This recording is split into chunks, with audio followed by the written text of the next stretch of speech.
gracias a todos y buenas tardes. Yo os voy a hablar hoy de cómo se puede mejorar el número de publicaciones que ustedes consiguen al año. Me imagino que todos los que están aquí, o la mayoría, sois profesores, ¿no? O alumnos de doctorado, ¿no? La mayoría. ¿Hay alguien que no? Estudiantes de doctorado, bueno, una excepción tenemos. La mayoría estáis interesados en publicar, ¿no? En distintas áreas, marketing, economía, no sé, física, química, cualquiera de las disciplinas, pero uno de vuestros trabajos es publicar. Ustedes saben que el profesor en Chile y en España igual, una de las obligaciones que tiene es la de investigar, la investigación, y el problema al que nos enfrentamos muchas veces es con esa investigación que tenemos, hay que conseguir publicarla en una revista, y mucho mejor si tiene cierto impacto, ¿no? Mejor si son revistas ISI, no sé si conocen la base Scopus, que es una base que, bueno, se suele utilizar para las publicaciones de profesores europeos. Pues con mi sesión de hoy lo que yo les quiero comentar es desde mi experiencia, desde el año 2006, que es cuando yo empecé en la universidad en España, y me enfrenté con este problema. Yo era una alumna de doctorado que acababa de tener mi título de doctor, y yo me encontré con el problema de que yo necesitaba publicar obligatoriamente. Y yo he ido aprendiendo un montón de cosas en todo este proceso, a base de enfrentarme a editores, revistas, procesos de revisión que son duros o son mucho más duros en otras ocasiones, y de manera un poco resumida quería compartir con todos vosotros una serie de consejos prácticos que a mí me sirvieron para publicar. Yo, de hecho, hoy en día cuento con 35 artículos Scopus y indexados en ISI unos 19-20. Es decir, a mí me funcionó todo este proceso de aprendizaje y errores, sobre todo errores que uno no puede cometer, y de manera muy práctica para ustedes. Con lo cual, bueno, este es un poco el orden que yo quería seguir. Primero, consejos a la hora de escribir el paper. Todos nos sentamos ante un folio en blanco para contar ahí nuestra investigación. Pues hay errores que uno no puede cometer, ¿no? Luego os hablaré de la selección de la revista, porque seleccionar la revista donde uno quiere publicar también lleva trabajo y no vale enviar a cualquier revista. Vamos a ver un poco pistas o consejos para apuntar muy bien a esa revista donde uno quiere ir. ¿Qué se hace con el envío del artículo? ¿No? Todos se han enfrentado a lo que es someter un artículo en proceso de evaluación. Consejos también para esta etapa. ¿Cómo responder a los revisores? Envías el artículo y algunas revistas son más rápidas que otras, pero en general te van a llegar una serie de recomendaciones de los referís. ¿Qué hacemos? ¿No? Y cuando llega la decisión última, que puede ser una aceptación o un rechazo, también cómo afrontar ese último proceso. Y me gustaría terminar con unas recomendaciones finales en positivo y de manera totalmente práctica. Vamos a empezar por la primera parte, y bueno, yo les agradezco si tienen dudas me pueden parar, o si quieren hacerme alguna consulta que no esté recogida aquí en las diapositivas, ustedes levantan la mano y me preguntan. La primera fase, ¿cómo escribimos el paper? Tenemos una investigación en la que llevamos un tiempo trabajando y nos enfrentamos a un folio en blanco.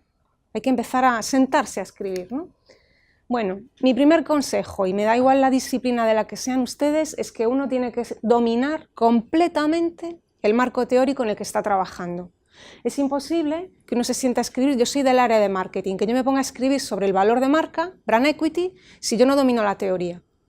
Yo tengo que hacer un esfuerzo previo, que a lo mejor me va a llevar un mes, 2 meses, no sé. La velocidad depende de cada uno. En que uno tiene que dominar por completo todas las teorías que hay en ese área, que las hay. Y es sorprendente porque hay teorías para todo. E incluso si uno está en una disciplina y piensa, bueno, es que aquí no hay marco teórico, no hay nada, sí que lo hay.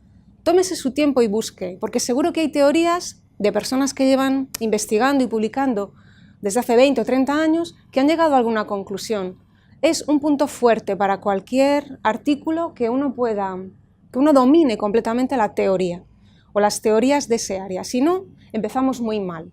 Cuando uno se sienta a escribir sobre valor de marca, pero no sabe que hay 2, 3 teorías muy importantes, ya empezamos mal. Y muy interesante, antes de sentarse a escribir, uno tiene que tener un cierto análisis para averiguar si hay algún gap, ¿no? Es decir, si mi investigación es un artículo más, que va en la línea de 20.000 artículos más, sin aportar nada nuevo, entonces eso no va a publicarse, será muy difícil. Es importante tomarse un tiempo para tratar de averiguar si hay algún gap en la literatura. Una manera muy sencilla de hacer esto es, uno toma artículos que se han publicado previamente sobre su materia, sobre su área, y si se fijan ustedes al final, todos los autores, al final del artículo añaden un epígrafe que es limitaciones de la investigación, ¿verdad? Pues es ahí donde hay que ir, porque un autor que ha publicado hace 2 o 3 años, él mismo se da cuenta que su artículo es incapaz de abarcarlo todo. Lea ahí. Probablemente el autor le diga, vale, limitaciones, pues que en mi estudio he contemplado la variable marca, la variable consumidor, la variable precio, pero en este estudio nos incluyó la variable distribución. Pues es ahí donde hay que ir. Las limitaciones de los demás te dan un poco las pistas por dónde puede estar el gap de la literatura. O sea, que esa es una parte de los artículos que conviene leer. El marco teórico hay que dominarlo y luego hay que ir mirando esas limitaciones que otros encontraron y que además de manera explícita han sido capaces de incorporarlo, ¿no?, a las investigaciones. Es decir, aquí somos humildes y reconocemos que hay una parte que no hemos sido capaces de abarcar. Y también hay que hacer un trabajo de análisis muy serio y plantearse si mi artículo aporta algo nuevo. Porque como no aporte algo nuevo, también vamos muy mal. ¿Qué es lo que aportamos de nuevo? Porque me voy de nuevo a mi área, que es lo que yo domino, ¿no? Si yo quiero publicar un artículo sobre valor de marca y domino la teoría, que está muy bien, pero es un artículo más de los 120.000 en que hablan del valor de marca, yo qué sé, en el sector de la moda, no estoy aportando nada nuevo. ¿Qué aporto yo de nuevo? Tengo obligatoriamente que aportar algo novedoso, si no, no voy a publicar, va a ser todo mucho más difícil. Bueno, esto es también, a mí esto me costó mucho tiempo aprenderlo.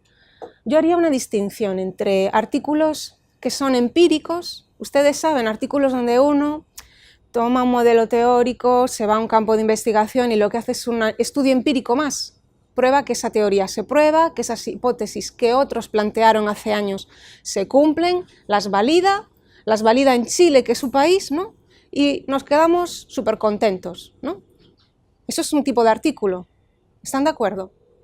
Contrasto la hipótesis A o B que plantearon fulano y mengano hace 20 años para Chile o para España, ¿no? Eso es un artículo empírico. Bueno, estaríamos en un artículo del montón.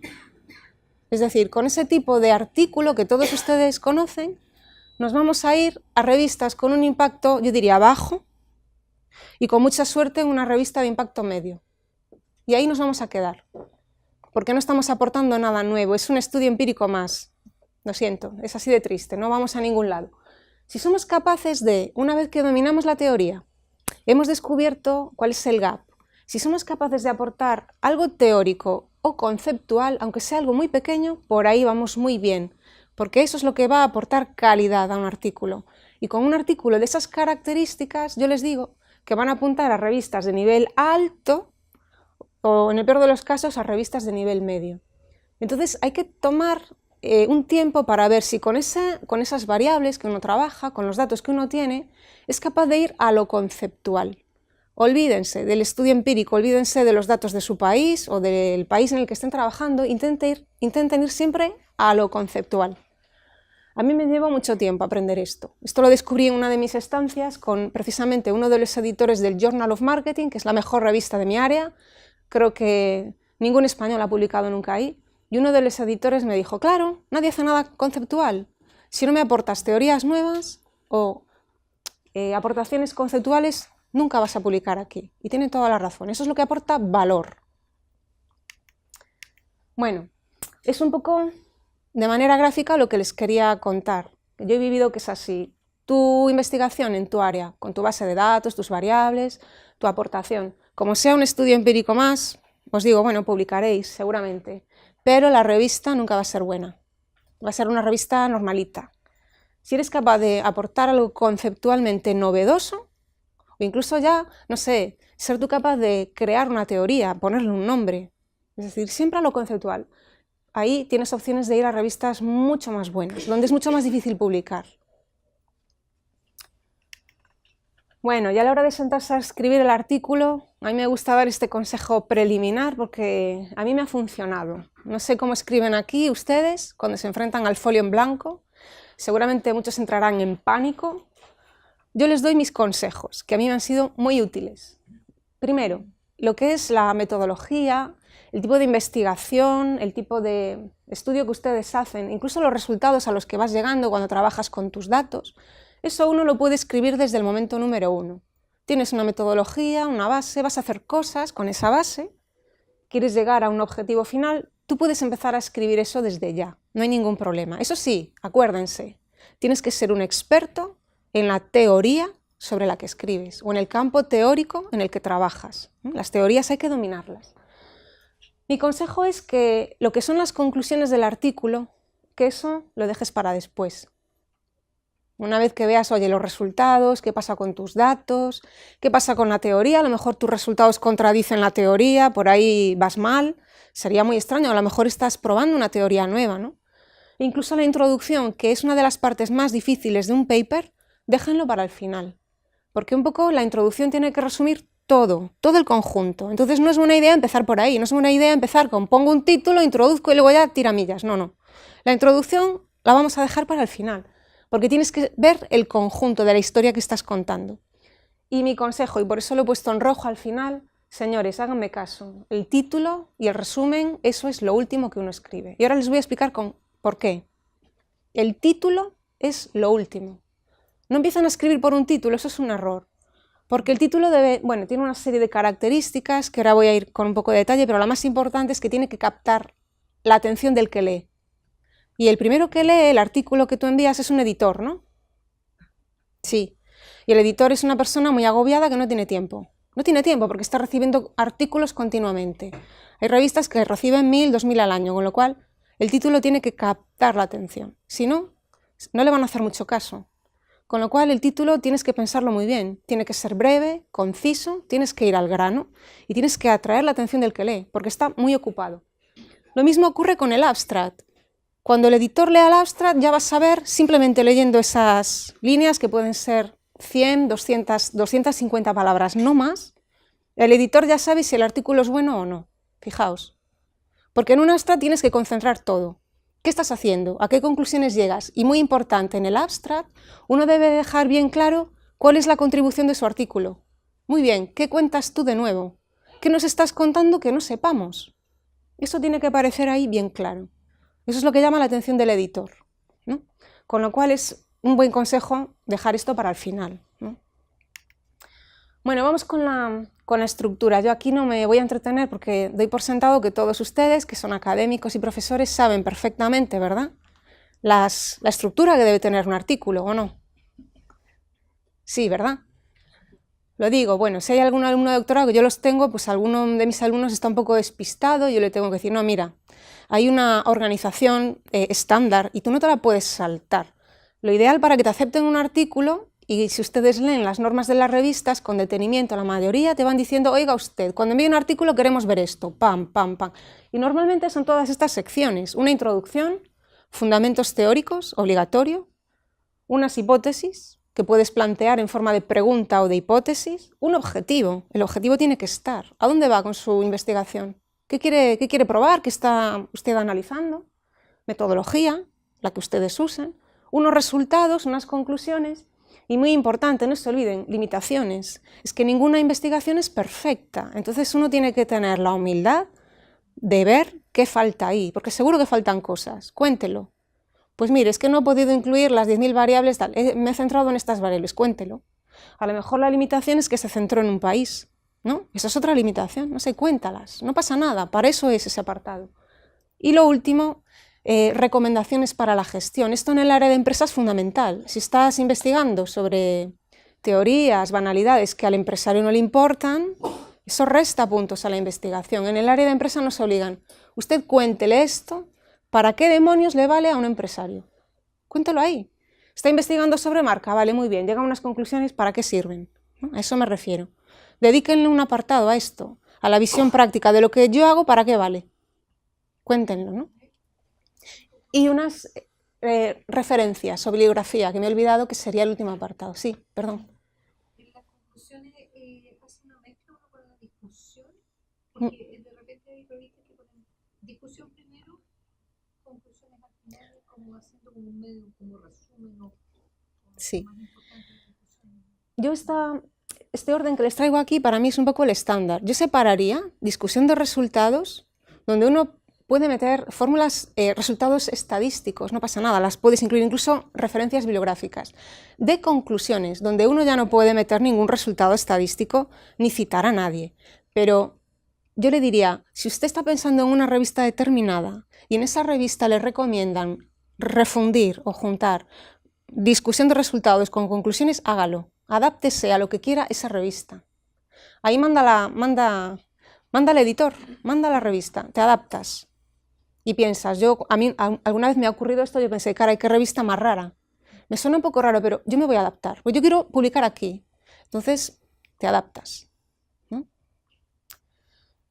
Y bueno, ahora voy a ir un poco apartado por apartado, seguramente me dejo alguna cosa, pero el título, como les decía, es importante y mi consejo es déjanos siempre para el final, por favor. Uno no empieza a escribir pensando ya en el título que le va a poner al artículo. Tiene que reflejar lo más importante de un paper, ¿no? Muy importante, debe ser breve y conciso, por eso lo pongo en rojo. Y debe ser un título original, ¿no? Ahora vamos a ver ejemplos de títulos buenos, malos y títulos excelentes. Muy importante, el título nunca puede recoger las conclusiones del paper. Eso es un error de novato.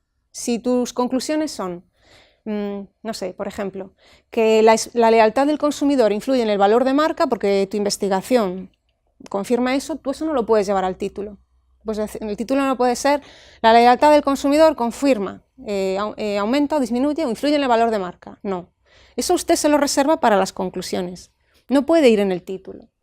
Y muy importante que nunca puedes incluir en un título ni siglas, ni abreviaturas, ni acrónimos. Es decir, tiene que poder leerlo alguien que sea profano en esa materia. Si usted es físico o es químico y incluye unas siglas que no pueda entender alguien de empresa, vamos mal. El título tiene que ser capaz de leerlo cualquiera, ¿no?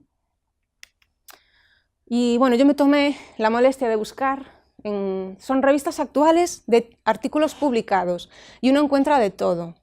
Están publicados, ¿no? A pesar de ello, hay títulos que desde mi punto de vista son muy mejorables. Voy a empezar por algún título que yo me encontré que a mí, yo pienso, madre mía, esto clama al cielo, ¿no? El primero, ¿qué les parece? Silicon improves, bla, bla, bla, bla, bla. ¿Eso les parece un título? ¿Qué les parece? Tiene dos problemas. Es un título real, ¿eh? Esa es la revista donde se publicó. ¿Qué problemas ven? Muy largo. Es que eso no hay quien lo lea, es que te duermes ya leyendo el título. O sea, yo ya no quiero seguir leyendo, por favor. ¿Pero qué otro problema ven? Ahí está, es una conclusión. El autor o autores me están contando la conclusión en el título. Pues muy bien, ya no sigo leyendo. Ya sé, muy bien. ¿Concluyen esto? Ya. ¿Para qué voy a seguir? ¿No? Es un error de novato. A mí me extrañó, a pesar de ello, pues el artículo debía estar bastante bien. Yo no soy experta en el área porque se publicó. Son todas revistas Easy, además. El segundo, también a mí me llama la atención por un par de errores, ¿no? ¿Qué les parece? Emplean un acrónimo ahí. Yo no soy experto, pero yo tengo que ser capaz de leer el título. Si me pones un 5HT6, yo no sé de qué están hablando. Para colmo, incluyen la conclusión en el título. Error de novato. Y luego, a ver, que eso es muy largo.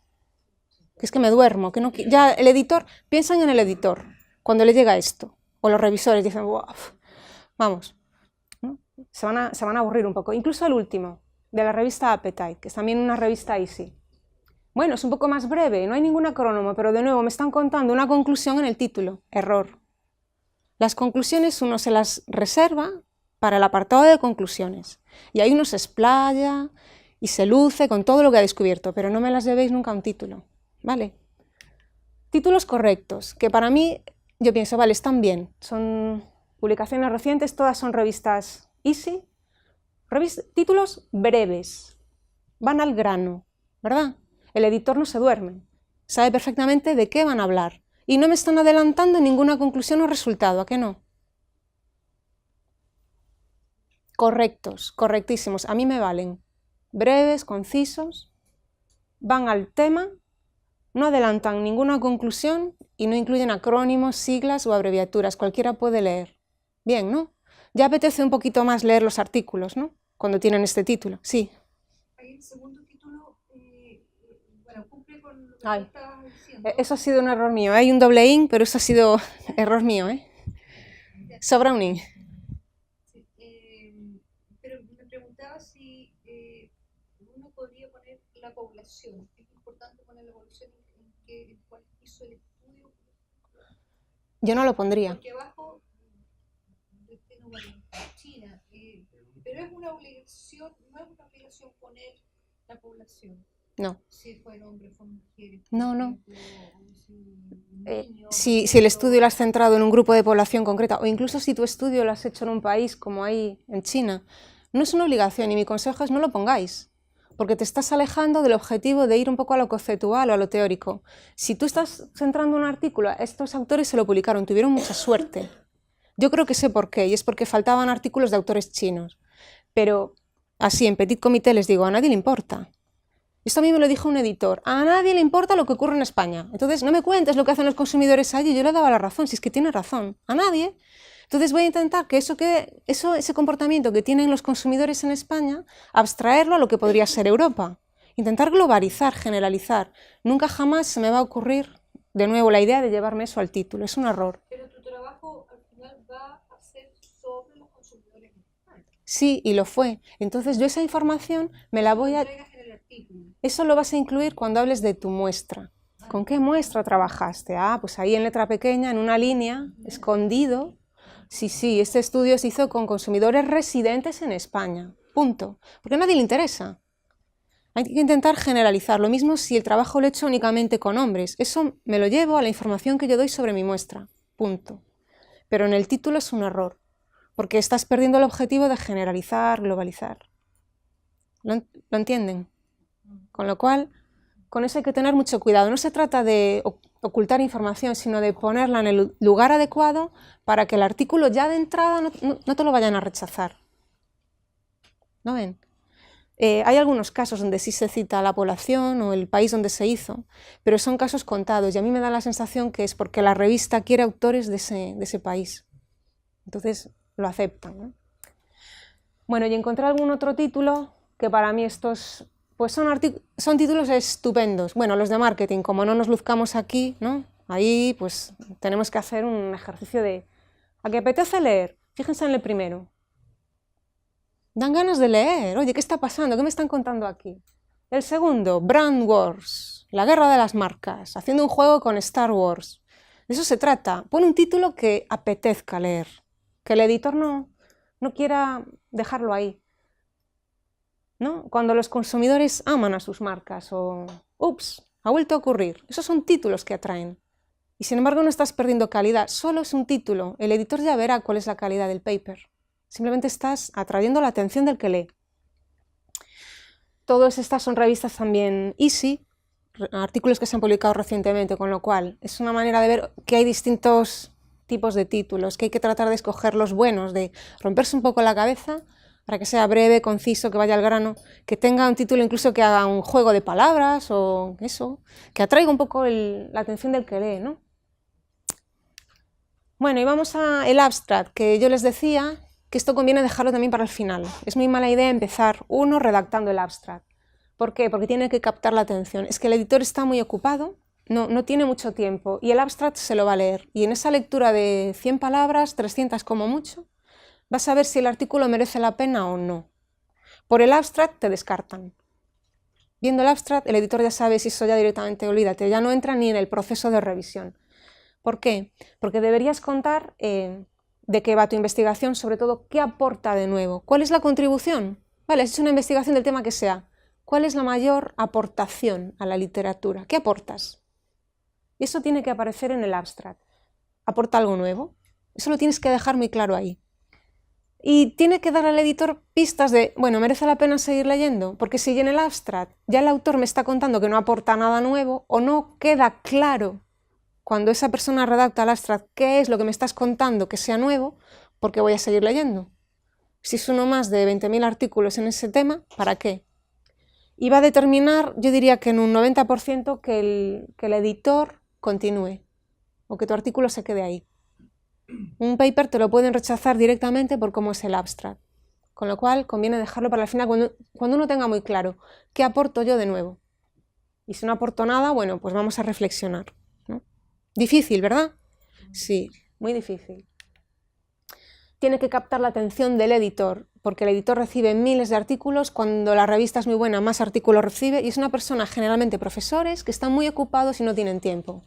Con lo cual, más te vale que tu abstract sea algo decente y digno, donde directamente digas, yo aporto esto y te voy a explicar cómo. Esto es lo que no queremos que pase, ¿no? Que el editor directamente diga, bueno, esto no hay quien lo lea. Las keywords. Pues esto, todos ustedes tienen que escoger una serie de keywords, ¿verdad? Entre 3, 5, 6, depende de la revista, y muchos pensamos que es fácil, ¿no? Yo pongo ahí palabras que están relacionadas con mi paper y ya está. Bueno, pues sepan ustedes que a lo mejor alguno de los que estáis aquí sois editores de alguna revista, no lo sé. Normalmente el editor tiene una base de datos con autores de ese área, ¿no? Del área de la revista, y por las keywords que uno selecciona, va a casar esas keywords con su base de datos. Entonces, si uno pone como keyword marca, el señor editor va a la base de datos y va a decir, a ver qué expertos revisores que yo conozca y que colaboren con la revista son expertos en precisamente marca.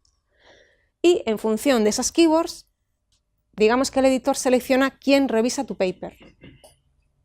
Con lo cual, yo les cuento una experiencia. Yo llevo 2 años tratando de publicar un par de artículos sobre implicación del consumidor, que el término en inglés es involvement, y tuve la mala idea de poner como keyword la palabra involvement, para mí es importante.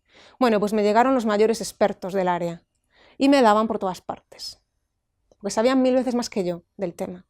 Con lo cual, cuando he vuelto a enviar el artículo, yo pensé, a lo mejor no es buena idea poner involvement como keyword.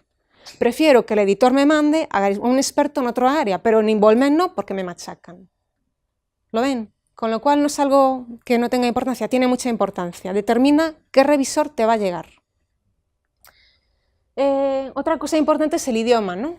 Ustedes son castellano hablantes, igual que yo, y la mayoría de las revistas, así sí, un gran número, ¿verdad?, exigen que enviemos el artículo en inglés, ¿no? Mi consejo es, si uno no es muy bueno escribiendo y leyendo, es mejor enviar el artículo a traducir, porque muchas veces te llegan rechazos, no porque el artículo no sea interesante, sino porque hay problemas de traducción. Entonces vas a perder tiempo, con lo cual, si uno no está muy seguro del inglés, merece la pena enviarlo a traducir, pagar a una empresa que se dedique a esto, etc. Como les decía, cuando estamos preparando el artículo, uno tiene que dominar la teoría, y es, yo diría, casi obligado. Va a ser muy difícil que un artículo se lo publiquen si uno no sustenta su investigación en el tema que sea en un marco teórico. Si yo no tengo teoría donde sustentar lo que el área o el tema en el que yo trabajo, va a ser imposible que te lo vayan a aceptar.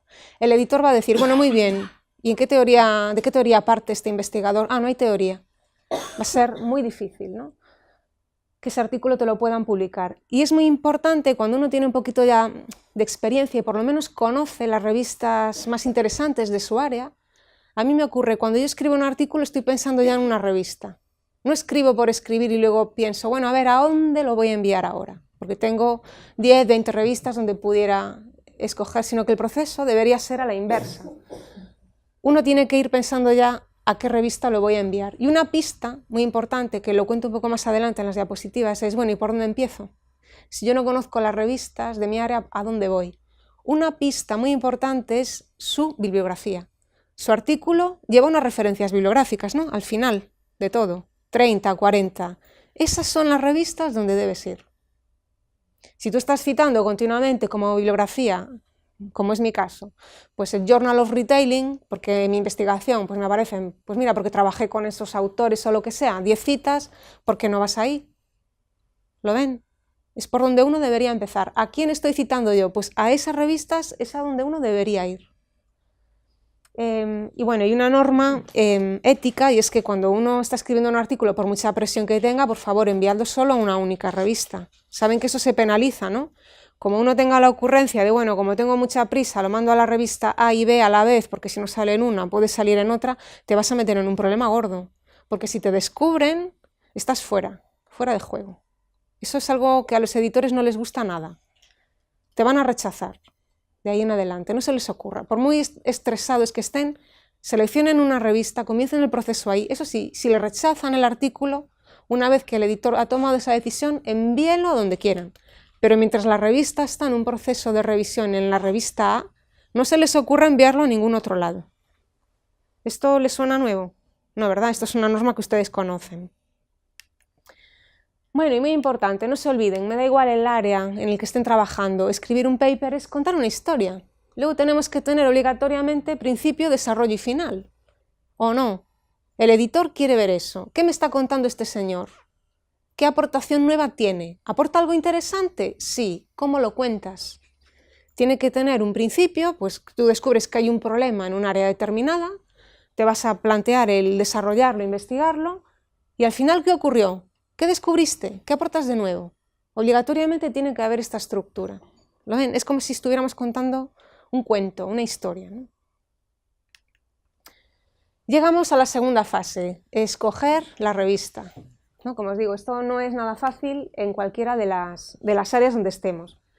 Importante, vamos a revisar, supongo yo, en primer lugar, el nivel de impacto, ¿no? ¿Por dónde empezamos? ¿Por la SISI?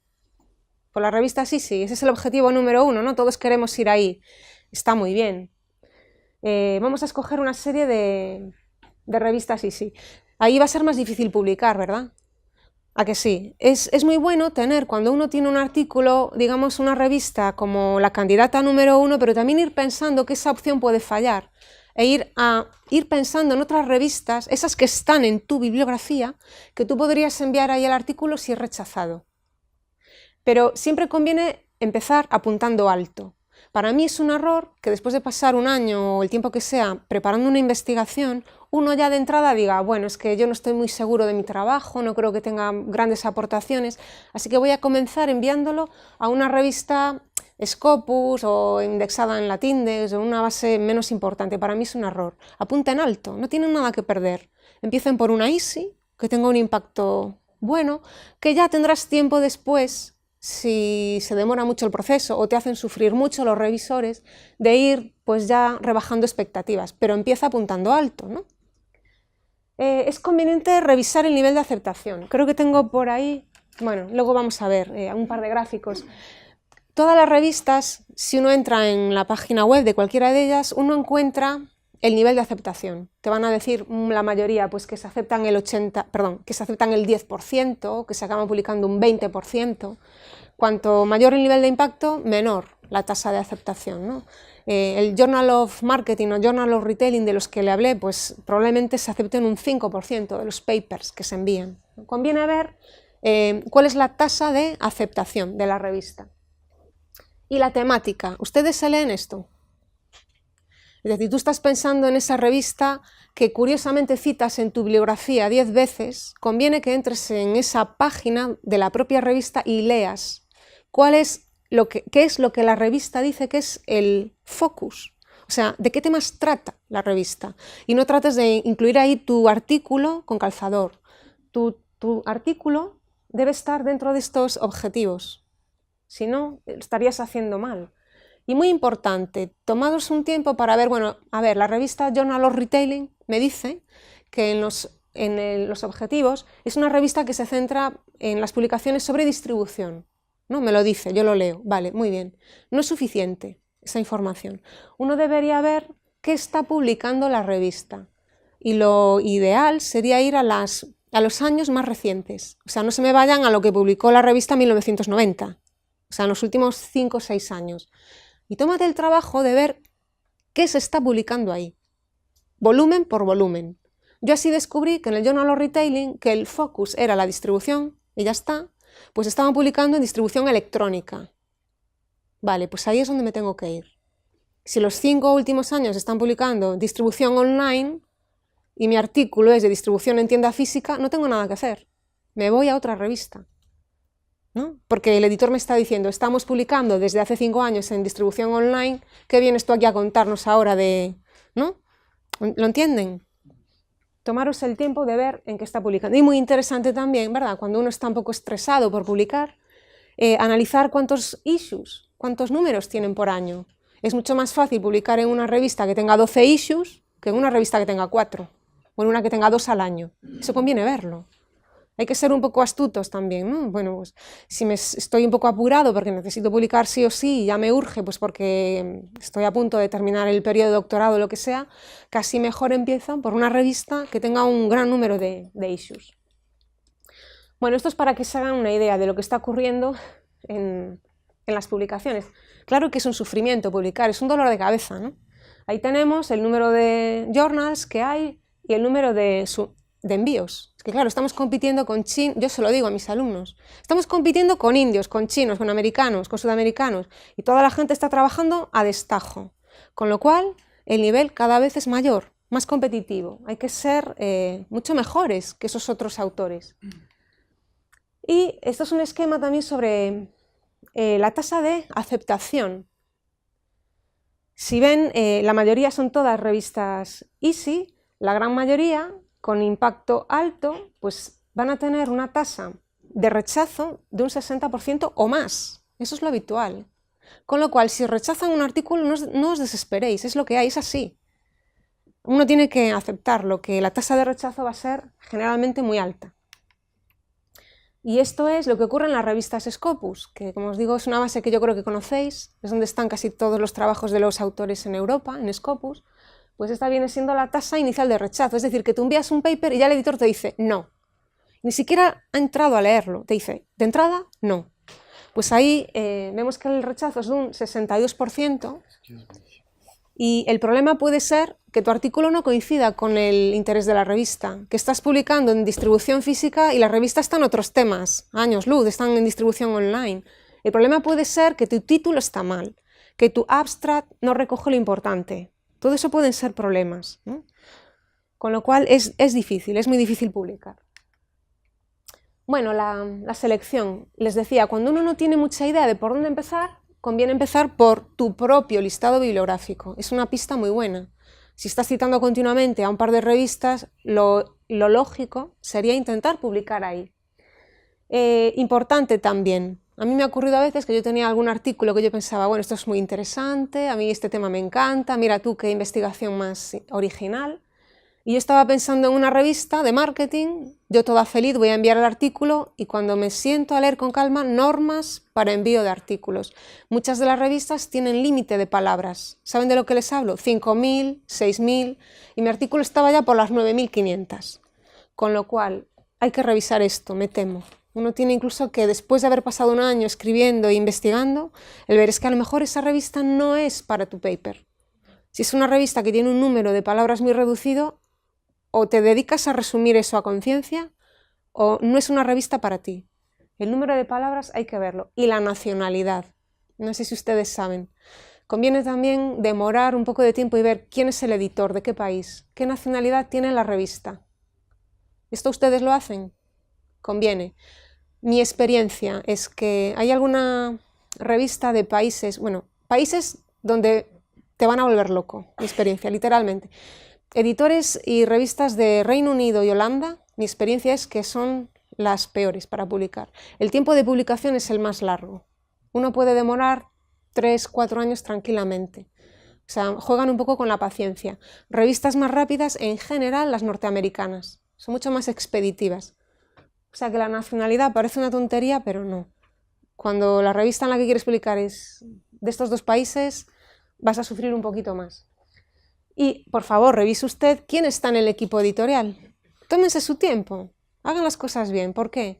Les cuento mi experiencia, ¿no? Con esos fatídicos artículos sobre involvement, que yo sufrí años. Bueno, acabo de publicar uno y no me lo podía creer, porque aquello había sido un calvario. Y yo lo envío toda feliz y pongo como keyword involvement, y allá me mandan a los expertos mundiales, ¿no? Bueno, yo lo envío a una revista, uno de estos artículos, toda feliz porque pienso, bueno, aquí yo creo que el artículo puede encajar por la temática, lo que están publicando recientemente. Además, en esta revista publican cosas relacionadas con involvement, luego lo que yo hago está en la línea. ¿Y cuál es mi sorpresa cuando veo que en el equipo editorial, o sea, uno de los revisores que me pueden llegar es otro experto en esta materia, un americano experto en temas de involvement, con lo cual ya digo, ahí no, porque yo no estoy muy segura. Él es 1000 veces mejor que yo, con lo cual casi prefiero que en el equipo editorial no haya un experto al que yo conozca, porque me puede llegar una revisión suya y, bueno, me lo van a hacer pasar muy mal. Y también es interesante que vean el tiempo, que su artículo va a estar en evaluación. A veces las revistas lo dicen, ¿eh? Eso uno tiene que tener paciencia. Cada una tiene su ritmo. A la hora de escoger la revista tienen que ver cuánto tiempo vas a estar tú demorando la revisión de la revisión y todo el proceso. Muchas revistas te lo dicen, que la revisión puede demorar 6 meses, hay revistas que te dicen puede demorar 2 o 3, con lo cual uno decide a qué revista va. Bueno, una vez que hemos escogido la revista, tenemos claro a dónde vamos a enviar el paper que ya hemos escrito. Bueno, pues aquí también hay normas que un novato debería evitar.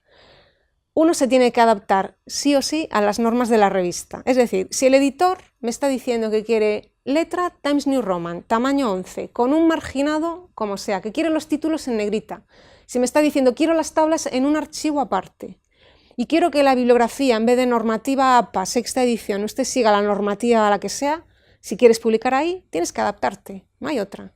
Por mucho que sufras y estés pensando, me obligan a cambiar mi bibliografía, a editarla de nuevo, tienes que pasar todo ese trabajo. Revisa de nuevo los objetivos de la revista. ¿Coinciden con tu investigación o estás muy alejado? Uy, no, perdón, esto creo que ya lo he contado, ¿verdad? Bueno, el número de issues, uno ve también en qué están publicando en los últimos 5 años y es muy interesante. No sé si ustedes entran en las... Uno puede incluso encontrar información sobre las revistas entrando en Simago Journal Rank. ¿Lo utilizan? Es una información muy valiosa porque, si se fijan, ahí te están diciendo Food Science, es una revista Easy, si no recuerdo mal, y por los colores me están indicando, ese color amarillo significa que hoy es Q1, me parece. El naranja es Q2, el rojo Q3. Te están diciendo el nivel que tiene hoy, o sea, cuál es el nivel de exigencia a la hora de publicar. Y muy interesante, ¿tú publicas con profesores chilenos o colaboras con algún extranjero? ¿Colaboráis con extranjeros? Eso es un plus a la hora de publicar. Si eres capaz de hacerte amigo de algún europeo, algún canadiense, no sé, buscarte algún colega de tu área que no sea chileno, ¿por qué? Porque muchas revistas buscan aumentar la cooperación internacional y te lo están diciendo. Uno entra en Simago Journal Rank y le están diciendo, mire, la cooperación en el año 2014 era de un 22 y casi siempre los editores quieren que esa cooperación se incremente. Con lo cual, yo, si mi artículo de involvement encima lo va a firmar un español y otro español más, mal vamos. Es mucho mejor, si ves que te están pidiendo esto, no sé, busca algún colega con el que puedas trabajar, fuera de tu país. Eso le va a dar un punto más a la hora de publicar. Y bueno, llega, ya hemos escrito el artículo, el abstract, el título, lo enviamos a la revista y a esperar, ¿no? Nos llegan los revisores, nos empiezan a llegar cartas. ¿Qué puede ocurrir? Bueno, puede ocurrir una cosa, como habéis visto en las Scopus es del 62%, la tasa de rechazo puede ser que uno se encuentre con un rechazo de plano, inmediato, lo que se llama un desk rejection. Eso significa que el editor, por el título, por el abstract, ya ve de inmediato que tu artículo ahí no. ¿Se han encontrado con esto alguna vez? Bueno, yo misma, miles de veces, con lo cual mi consejo es no insistan, no, déjenlo ahí, déjenlo estar. O sea, no intenten bueno, voy a dejar pasar unos meses, le cambio el título, cambio un poco el abstract, hago un cambiete así pequeño que no se note mucho y discretamente lo vuelvo a enviar ahí, no lo hagan. A ver, el editor no es tonto. Si es un desk rejection, a otra cosa. Pero tienes que pensar que estás haciendo mal. Por algo te lo han rechazado de inmediato, algo estás haciendo mal. Bueno, vamos a ponernos en el supuesto de que has superado ese 62% de rechazo inmediato y tu artículo entra al proceso de revisión. Uno se queda un poco más tranquilo, ¿no? Por lo menos has cumplido las normas de edición, ven que la temática encaja y lo pasan al proceso de revisión. Mis consejos para esta etapa, ¿no? Donde uno ya, bueno, ya has hecho casi la mitad del trabajo. Mi primer consejo es que se lo tomen en serio. Cuando te llegan las revisiones por escrito, normalmente es una revisión por pares, lo normal es que sean 2 revisores o 3, no más. Tómenselo muy, muy, muy en serio. Piense que son colegas, que es un profesor que está trabajando en otro país y que es un experto en la materia, con lo cual, muy en serio. Cuando uno tiene que responder a los revisores, punto por punto, y sin tratar de escaquearse uno. Si te están pidiendo cambios y los puedes hacer, hazlos. Ahora les explico, no siempre hay que ser así, pero te están pidiendo cambios posibles, incorpóralos. Te están pidiendo que... Es muy habitual en revistas de marketing que te digan, mire, señorita, queremos que incluya una tabla con los datos de la muestra. ¿Lo puedo incluir? Sí, pues inclúyelo. O sea, es decir, si te lo están pidiendo es por algo. Con lo cual, hazles caso, sigue su consejo. Están tratando de mejorar tu artículo desde otro punto de vista. Como siempre hay que responderles por escrito, ¿no? Mi consejo también es ser muy educado, extremadamente educado. Uno a lo mejor está pensando, Dios mío, qué revisor más cafre. Bueno, esos comentarios te los guardas para ti. Pero hay que ser extremadamente cortés con los revisores y pensar que son especialistas. No siempre ocurre, pero son personas que le van a dar un punto de vista diferente a la hora de escribir el artículo. No tenéis por qué acceder a todas las peticiones. Os van a pedir un montón de cambios. Mi experiencia es que un 20% de lo que piden uno puede decir que no. Esa es mi experiencia, un 30% si queréis. Pero siempre que dices, mire, no, revisor, yo no voy a incluir ahí la tabla con una descripción de la muestra. Yo tengo que justificar por qué. ¿Por qué no voy a acceder a eso que el revisor me está pidiendo? Yo tengo que poder justificarlo. A mí me ha ocurrido muchas veces que los revisores me pedían emplear otra metodología diferente. A mí me ha ocurrido, pues, revisores que me decían, esto que usted trabaja con ecuaciones estructurales, queremos que haga aquí regresiones tal y cual. Y yo muy cortésmente digo, bueno, entra dentro del 20% donde les voy a decir que no. Pero yo tengo que justificar por qué motivo yo utilizo una metodología y no otra. Y además, en esa carta que yo respondo al revisor, voy a incluir bibliografía que me respalde.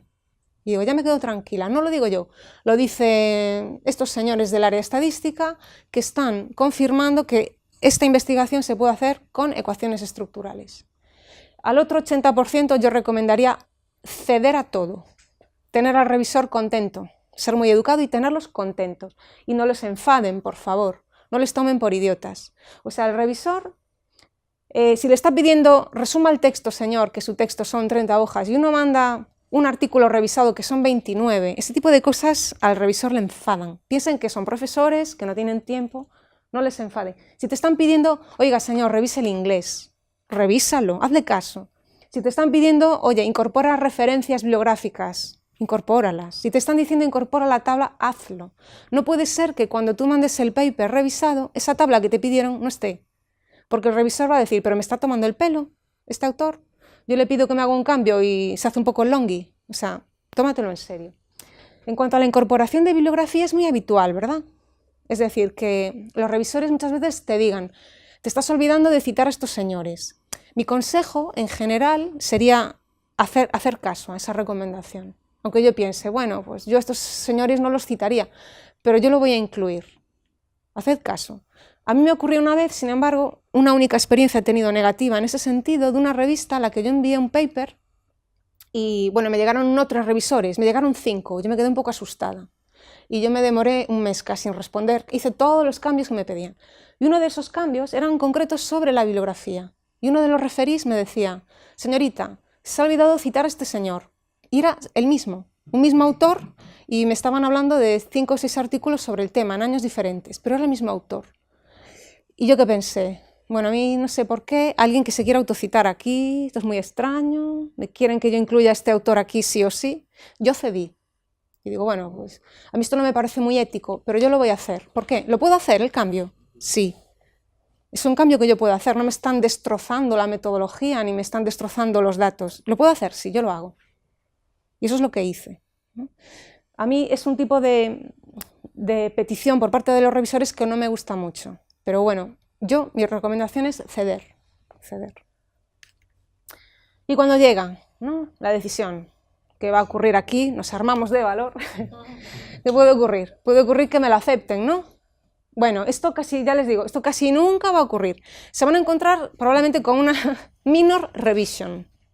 Es muy difícil que te digan, vale, te lo aceptamos ya. No. Ahí, ya les digo, es muy habitual que partas de una minor revision, que te pidan cambios ya que son tonterías, de bueno, le falta una mayúscula aquí, se olvidó de este cuadrito, detallitos, ¿no? Pero tú sabes que cuando te llega una minor revision, esto va a estar aceptado. Son cambios ya menores, como quien dice. Son cosas que uno puede hacer rápidamente. ¿Qué ocurre a partir de ahí? Bueno, uno está feliz, le llega la minor revision o la aceptación, que sería muy raro, pero puede ser. ¿Qué va a ocurrir a partir de ahí? Bueno, tienes muchas más opciones de que te vuelvan a publicar en esa revista. Eso es así, has conseguido entrar ahí. El editor te conoce. Entonces, si tú pasaste un proceso que acredita tu calidad como investigador, Es muy fácil para el editor que cuando tú vuelvas a esa revista ya digan, esta ya publicó aquí en el año 2017, ya sabemos quién es. ¿Da el nivel de calidad? Sí, pues para adentro. Es más fácil repetir. Que te van a empezar a llegar artículos para que tú mismo seas revisor. ¿No os ha ocurrido? Sí. Cuando el editor, tú has publicado allí, entonces ya te empiezan a considerar como referí potencial. Os llegarán artículos. Mi consejo, aunque estéis hasta arriba de trabajo, haced las revisiones. Porque tienes que formar parte de este juego, es decir, si tú te niegas a revisar como revisor, ¿cómo demonios quieres que otros revisen lo que tú haces? ¿No? Entonces, os llegarán revisiones, decid siempre que sí. Hacedme caso, porque esto el editor lo va a tener en cuenta. Dice, bueno, es una persona que publica aquí, además colabora como revisor. Todavía lo tendréis más fácil para publicar en lo sucesivo. Ahora sí, si tú tienes otra investigación y estás viendo esa revista como objetivo, va a ser muy difícil. 2 papers en la misma revista el mismo año, en una EASY, eso yo no lo veo, yo no lo he visto. ¿Lo veis? Yo publiqué este año en el British Food Journal, año 2018. Tengo otro artículo que creo que puede encajar ahí, ni se me ocurre ya enviarlo. No, espérate al año 2019, por favor. Eso el editor lo tiene en cuenta. Va a ser muy difícil, porque quieren profesores de otros países, con otros temas, va a ser muy difícil publicar ahí en este año, de nuevo. Y luego tienes que hacer un trabajo, no termina ahí tu trabajo. ¿Te han aceptado el paper? Difúndelo. Es tu obligación.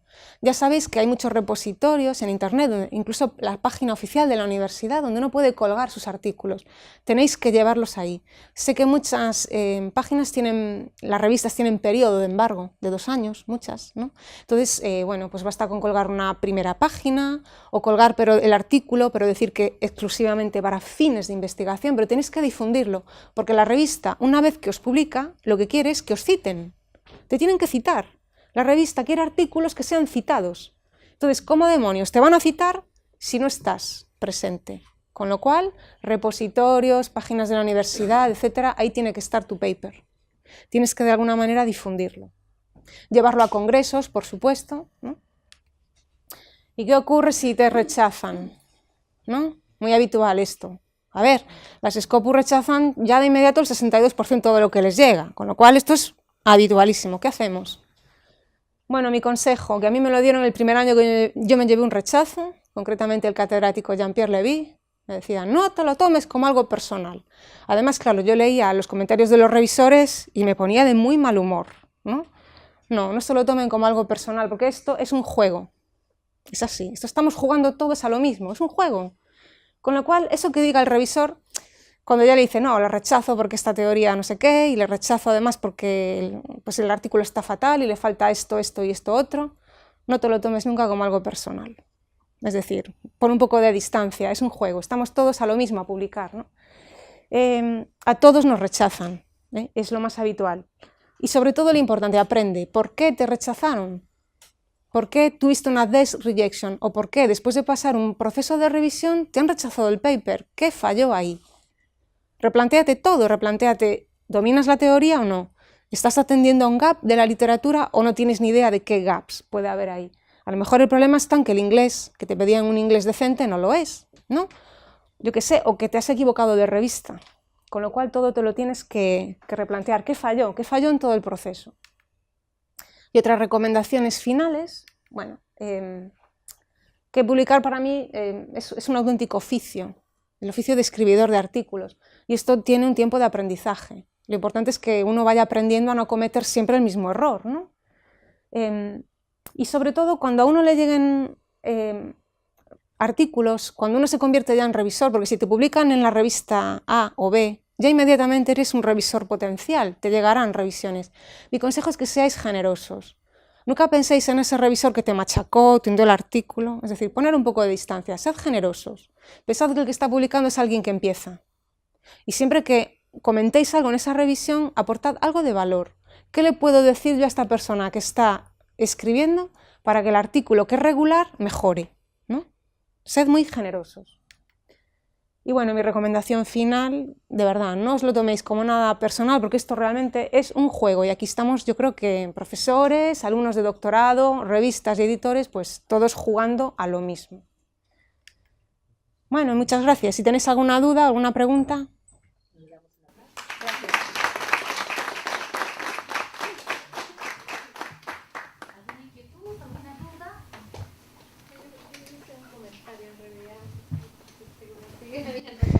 poquito. Ah, sí. Sí.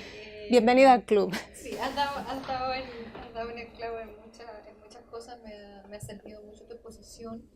Creo que por lo que tú comentaste, mi falla fue haber apuntado harto, pero no haber revisado bien la revista si tenía artículos similares.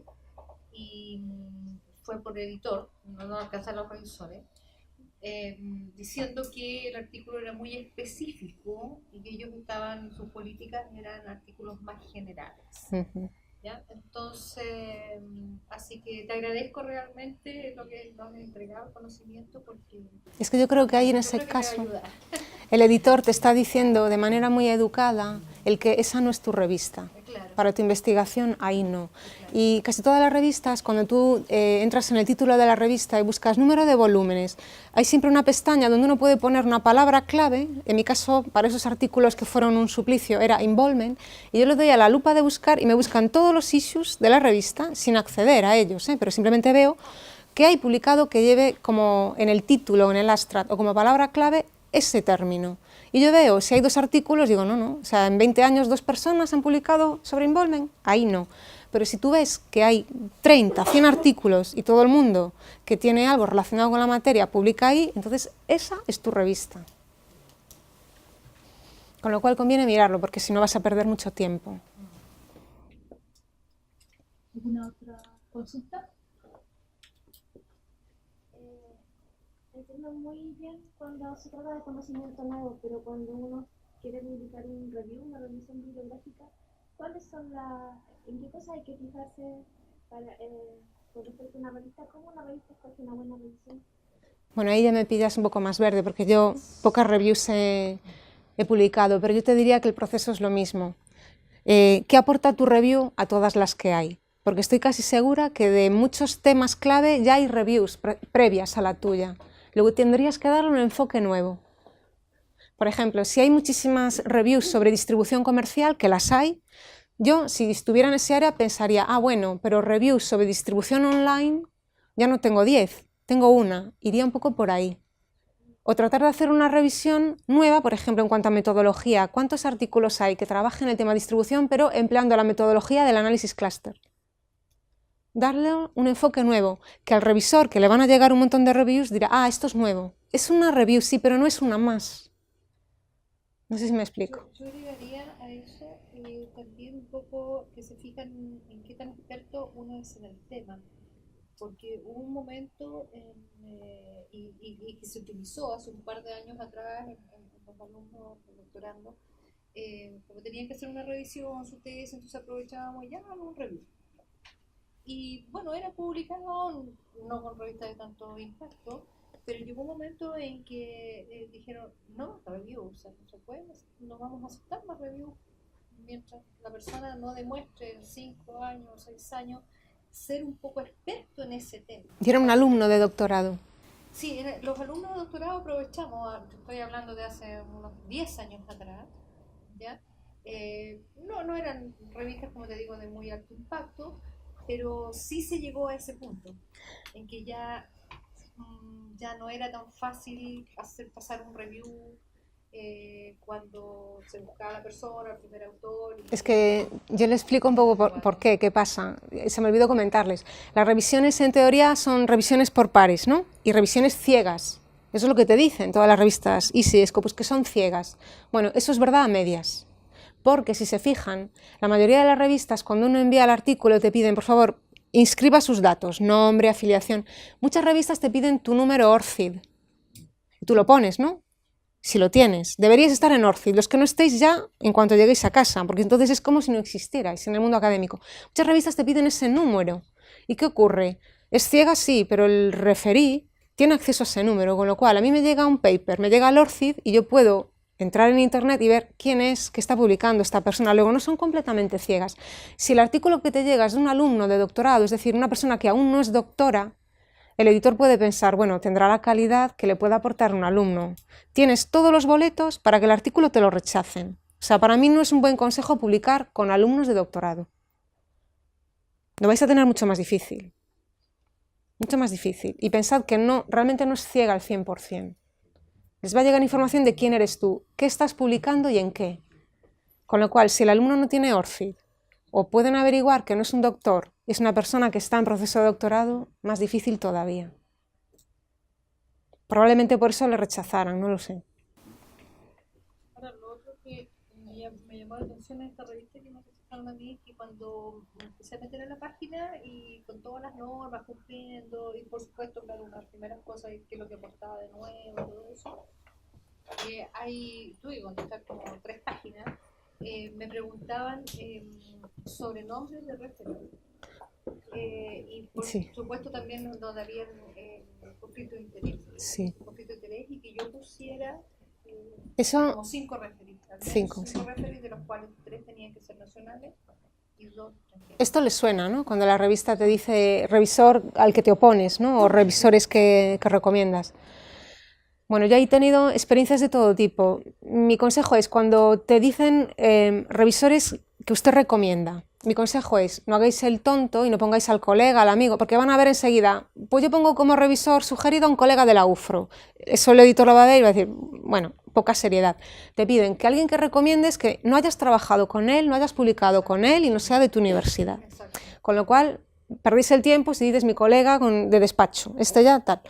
Y luego, revisores a los que uno se opone, pues uno tiene que tener argumentos. Por ejemplo, si tú sabes que hay un experto en involvement, mi materia temida, ¿no? Que resulta que trabaja el involvement con escalas de implicación, y tú sabes que todo lo que ha publicado ese señor americano es con escalas de implicación, pero tu artículo no tiene esa escala, no la contemplaste al trabajar, pues entonces tú puedes poner en revisores a los que no quieres tener. Tú vas a poner a este profesor, pero tienes que argumentar por qué, de manera muy educada. No puedes decir, curiosamente se me olvidó a mí incluir la escala, fíjate, no. Tú puedes decir, yo a este señor no lo quiero como revisor porque generalmente la metodología con la que él trabaja difiere mucho de la mía, ya está. Y puedes tener suerte. Pero yo, por lo que he vivido, pocas veces me han respetado esos revisores a los que no quería. Yo muchas veces me daba la sensación de que al editor le daba igual. Yo decía, este señor no lo quiero. Pues no sé, en España hay un profesor que es bastante duro para algún tema de comportamiento del consumidor y tecnología, entonces yo este señor siempre lo ponía, por favor, este no. Y a veces me daba la sensación, no todos, pero que alguna vez algún artículo le llegó. Entonces ahí el editor va a hacer lo que quiera, pero cuando tú dices, este profesor no, tienes que argumentarlo de manera seria, ¿eh? No puede ser me cae mal, tienes que decir su metodología es diferente, o trabaja esto pero desde otro punto de vista, con otro enfoque. Claro, a veces se produce el conflicto de interés en que pertenece a un grupo que está trabajando más o menos lo mismo que uno está trabajando. Una cosa así, que sería un conflicto de interés porque es como de lógica decir, no lo voy a dejar pasar, porque justamente el artículo me está ganando en la carrera. Si lo justifica, está bien, pero hay que justificarlo. Sí. Quería hacer una pregunta, bueno, antes sobre lo de las revisiones, también quería comentar que yo creo que hoy por hoy sí puedes publicar una review, pero si lo haces con una metodología sistemática, si haces una revisión sistemática que es como la garantía, no eres experto, pero estoy seguro de que tu revisión cumple los criterios mínimos para hacer una revisión completa, Sí. Que cubre todos los enfoques y todo eso. Sí, pero yo creo que eso es un trabajo muy difícil, es decir, ser muy metódico. Sí, no es tan fácil como llegar. Y luego también quería comentar que en una charla que estuve sobre el editor de una revista comentaba que les parecía un poco mal cuando alguien llevaba un proceso de revisión, finalmente le rechazaban, pero luego al tiempo encontraba que ese artículo era publicado en otra revista que había tomado todas las recomendaciones que habían hecho en su proceso de revisión. Entonces él abogaba porque, bueno, que tú cogieras todas esas revisiones, rehicieras tu artículo y lo volvieras a enviar a la misma revista. Pues yo ahí, sí, yo entiendo ese punto de vista, pero yo ahí lo siento mucho, yo me pongo ahí totalmente del lado del profesor que envió ese artículo. Yo he vivido ese proceso.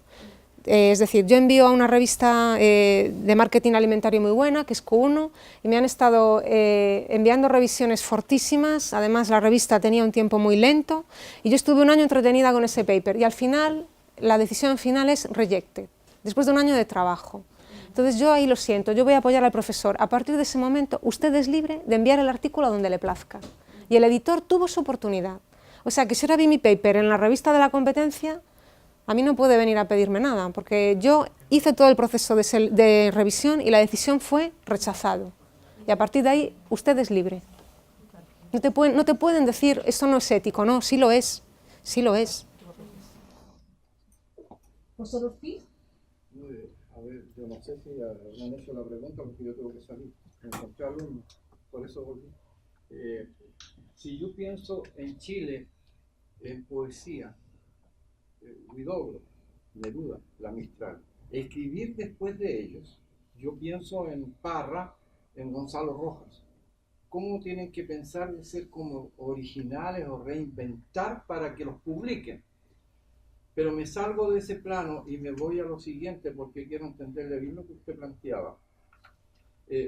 Dentro de esa originalidad que usted recalca tanto y creatividad, si yo pienso en áreas llamadas de antropología, ciencias sociales, ciencias humanas, cuando usted habla de teoría, se refiere a un marco de referencia teórico que hay que meterse dentro de él. Y pienso en estructuralismo, funcionalismo, dialéctico, culturalista, sistémico, ya ecléctico.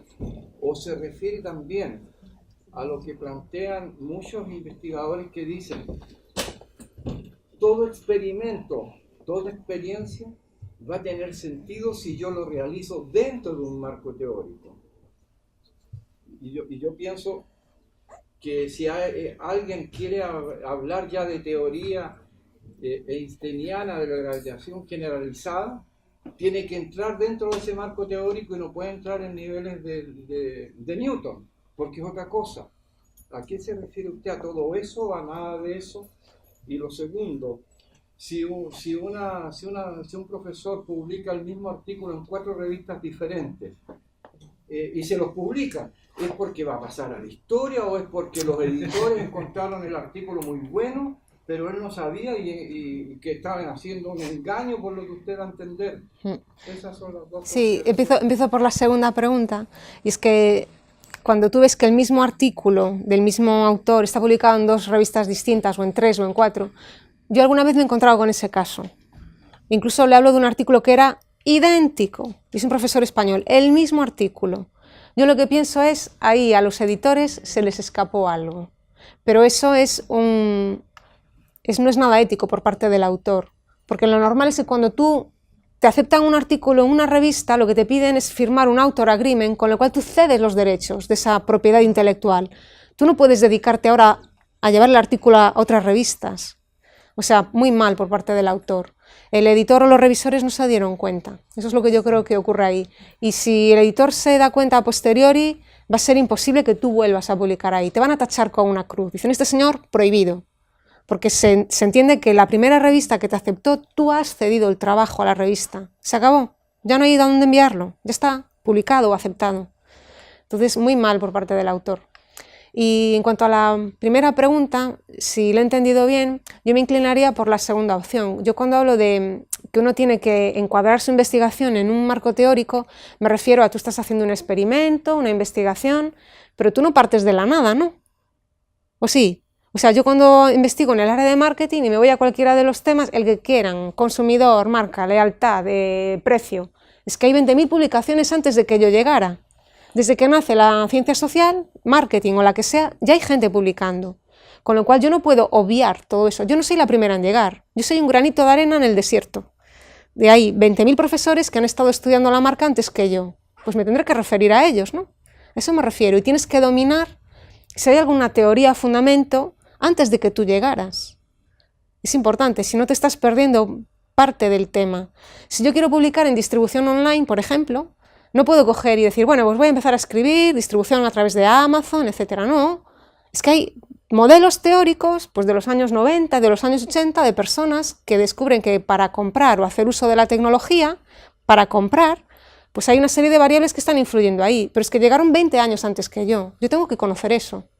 Será 1000 veces más difícil publicar si yo no me tomo la molestia de ver, oye, ¿qué ocurre? Para comprar a través de Amazon, para comprar online, hay variables que están influyendo. Y yo no tengo ni idea de cuáles son. No tengo ni idea de qué variables ni qué modelos hay. Mi obligación es conocerlo. Yo tengo que ser un experto en una materia si pretendo investigar en esa materia. No sé si me explico.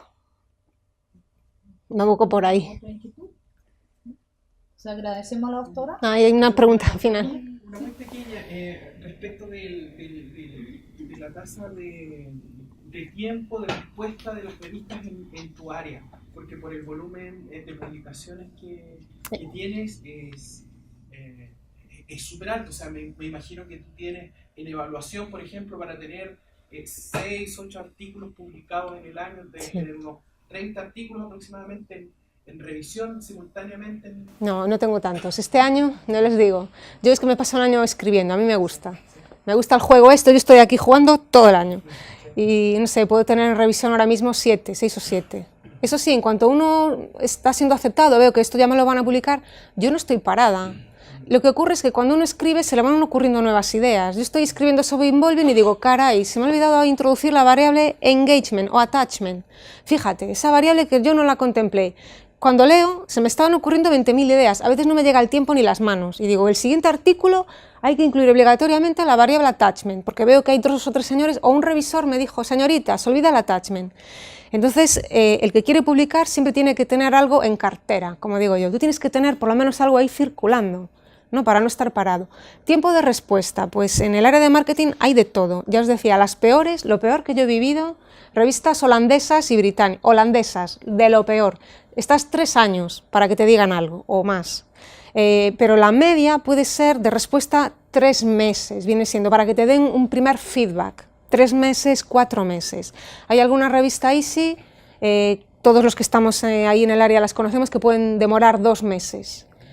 Y también he vivido la experiencia de revistas bastante buenas, que a lo mejor estaban yo esperando 6 meses, medio año a que me dieran alguna respuesta. Pero la media, 3 meses, para tener algún tipo de feedback. Ahora aprendan, porque si envían a una revista, yo tuve una experiencia también con una revista americana, que envié un artículo sobre el comportamiento del consumidor con las compañías de teléfono móvil, ¿no? Yo envié un paper en el que estuve trabajando, yo estaba encantada del artículo. Y es una revista Easy norteamericana. Yo envío el artículo y están 2 años sin dar señales de vida. Yo ya me había olvidado de ese paper. Yo estaba ya en otra área, otras cosas. Y de repente un día, pues estando de estancia, me escribe el editor y me dice, aceptado. Y yo, anda, sin cambio, sin nada, te lo aceptamos. Qué cosa más rara. Pero yo aprendí, bueno, muy bien, yo estoy infeliz de la vida, que ustedes me lo acepten. Ahora, yo no vuelvo a enviar un artículo a esta revista, ni loca. Porque 2 años esperando a que usted, editor, me diga algo.